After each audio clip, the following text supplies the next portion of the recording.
नमस्कार छात्रों, मैं अमित सर आज आपको कक्षा 9 विषय भूगोल अध्याय 2 भारत का भौतिक स्वरूप का तीसरा वीडियो लेकर आया हूँ। उससे पहले आपने जो शेष 2 वीडियो हैं उसमें आपने हिमालय पर्वत श्रृंखला के बारे में समझा था। किसके बारे में? हिमालय पर्वत श्रृंखला के बारे में। आज आपको उत्तरी मैदान दूसरा टॉपिक इसके बारे में पढ़ाया जाएगा। ठीक है। उससे पहले जरूरी सूचना है, ये कक्षाएं आपको ज्ञानदीप इंटर कॉलेज मांधोगढ़ की ओर से आपके व्हाट्सएप नंबर पर प्रेषित की जा रही हैं। जब इस वीडियो को आप व्हाट्सएप पर ओपन करेंगे तो ये यूट्यूब पर जाकर चलेगा, जहाँ पर इस वीडियो को आपको लाइक करना है और चैनल को सब्सक्राइब भी करना है। ठीक है। आइए पढ़ते हैं उत्तरी मैदान के बारे में। उत्तरी मैदान हिमालय की दक्षिण में स्थित है। अभी आपने पहले टॉपिक जो पहले वीडियो थी उसमें आपने पढ़ा था हिमालय कहाँ पर स्थित है ना, इस साइड। और इसके दक्षिण में ये दिशा कौन सी है? उत्तर। और इधर कौन सी दिशा है? दक्षिण। और यहाँ पर कौन सी दिशा है? पूर्व। और यहाँ पर पश्चिम।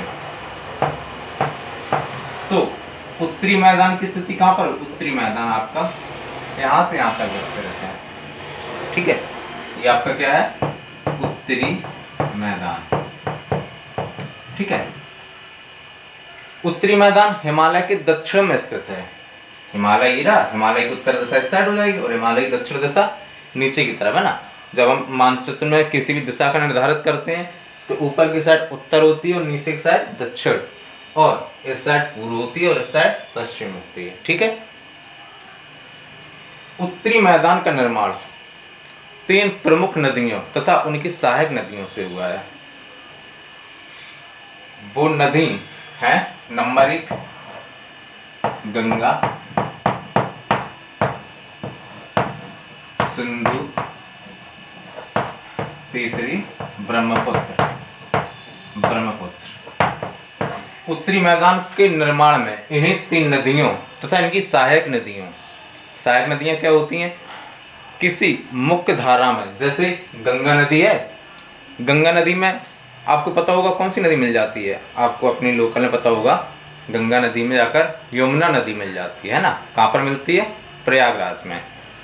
तो यमुना नदी गंगा की सहायक नदी हुई है ना। गंगा अगर जैसे मान के चलिए कोई एक नदी बह रही है और उसमें ये दूसरी नदियां आकर मिल जाए है ना, तो ये तो धारा होगी उसकी मुख्य नदी की धारा, और ये नदी क्या कहलाएंगी जिसमें मिली है? ये सहायक नदियां कहलाएंगी।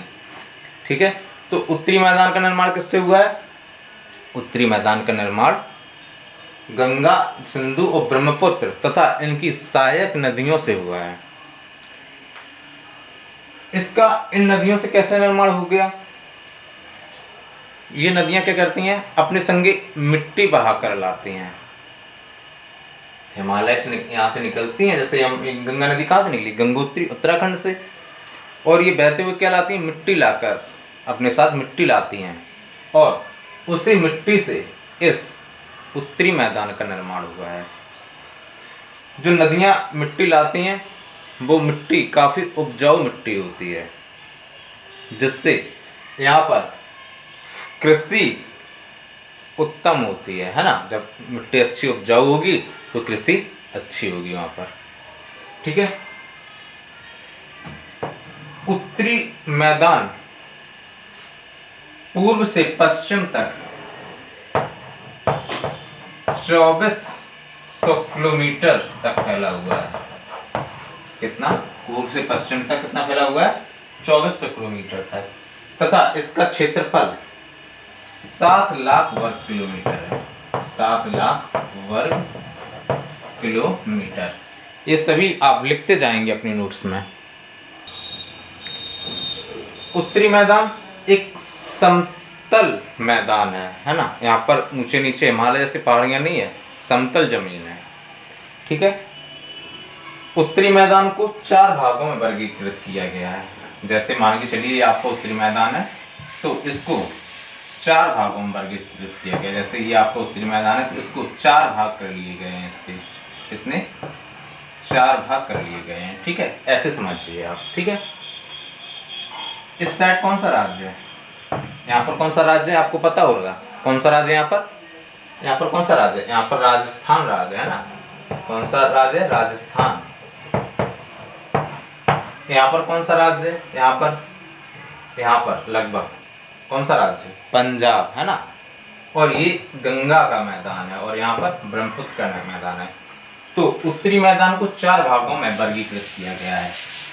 आप लोग लिखते जाइए। उत्तरी मैदान को 4 भागों में वर्गीकृत किया गया है। नंबर 1,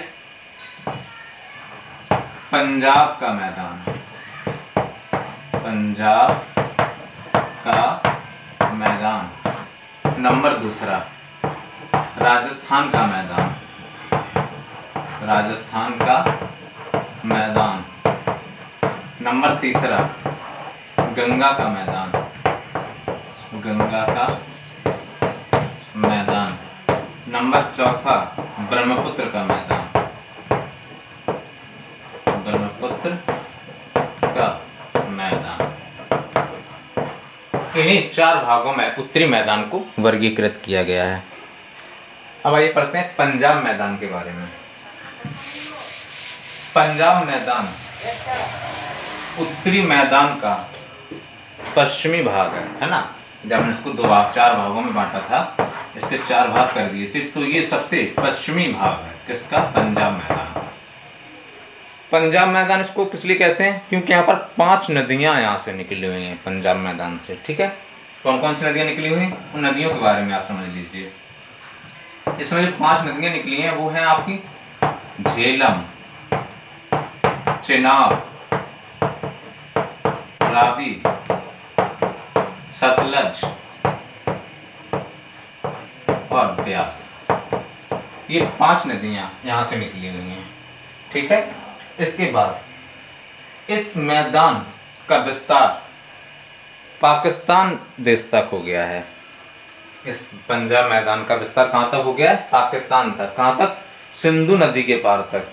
सिंधु नदी भारत से जब जम्मू कश्मीर से जब आगे जाती है तो पंजाब उसमें पाकिस्तान में प्रवेश करती है। तो इस मैदान का विस्तार पाकिस्तान तक हो गया है जाकर। ठीक है, अब आइए पढ़ते हैं दूसरे मैदान के बारे में।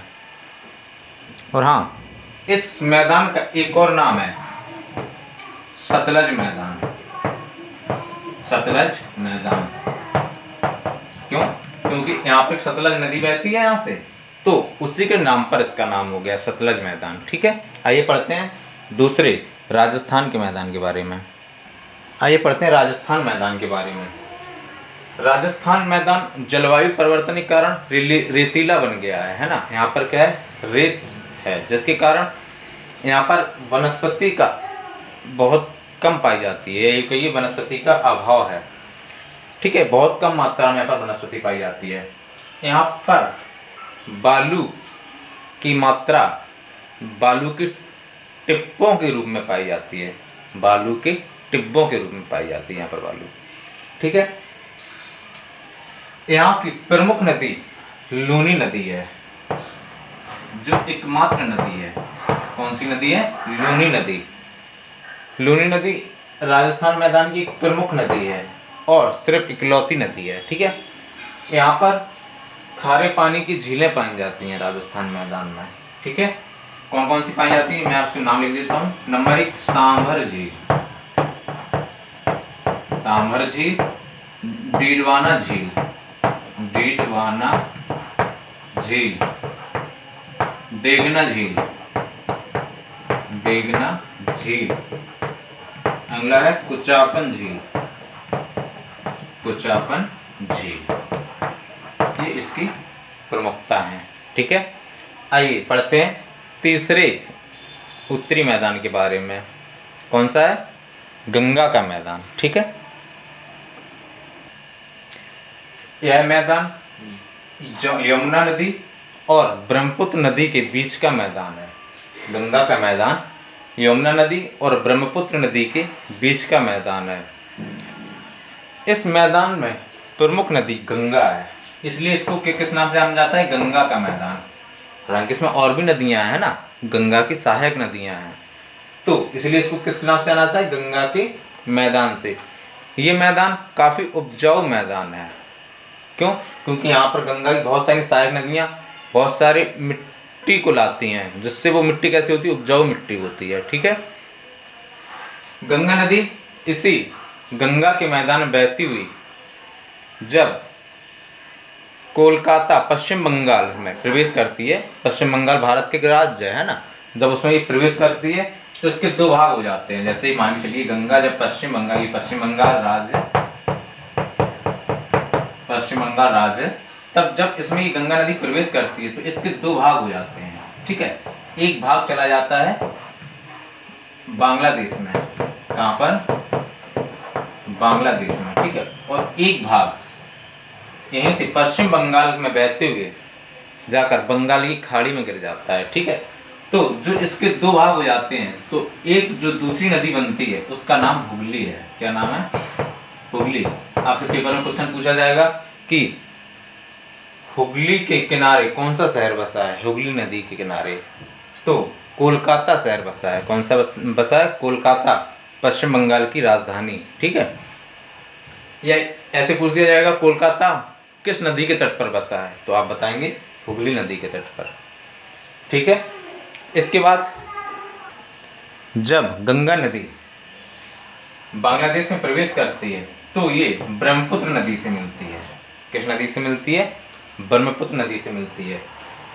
ये दोनों नदी बांग्लादेश तथा पश्चिम बंगाल में सुंदरबन डेल्टा का निर्माण करती हैं, है ना। डेल्टा कैसे बन जाता है? जैसे मान के चलिए जब नदी अपने साथ मिट्टी लेकर आती हैं, तो जब मिट्टी बहुत ज़्यादा एकत्रित हो जाती है तो वो यहाँ पानी में रुकावट उत्पन्न कर देती है ना, पानी के प्रवाह में रुकावट उत्पन्न कर देती है। तो क्या करती हैं ये नदी? अपना मार्ग बदल लेती हैं। एक मान के चलिए कहीं इसने यहाँ पर ये मिट्टी जमा हो गई तो यहाँ से ये मार्ग बदल गया, है ना, इधर से भी ये मार्ग बदल गया, फिर आगे जाकर मिल गया, है ना। तो यहाँ पर एक डेल्टा का निर्माण हो गया, है ना। ये जगह कैसी हो गई? डेल्टा का निर्माण हो गया। तो इसी डेल्टा का नाम है सुंदरबन डेल्टा। ठीक है। और ये कहाँ पाया जाता है? ये सुंदरबन डेल्टा कहाँ पर है? बांग्लादेश और पश्चिम बंगाल में। ठीक है। आइए पढ़ते हैं ब्रह्मपुत्र मैदान के बारे में। ब्रह्मपुत्र का मैदान, ब्रह्मपुत्र नदी के कारण इसका नाम पड़ा है ब्रह्मपुत्र का मैदान। ब्रह्मपुत्र नदी कहाँ से निकलती है? तिब्बत से, मानसरोवर झील से निकलती है और अब प्रभावित होते हुए, तिब्बत में प्रभावित होते हुए अरुणाचल राज्य में प्रवेश करती है। ठीक है। और अरुणाचल प्रदेश में जब प्रवेश करती है इसके बाद वो असम राज्य में जाती है। असम से इसके बाद वो उसमें बांग्लादेश में प्रवेश करती है। बांग्लादेश में ये प्रवेश कर गंगा नदी से मिल जाती है ना। तो ये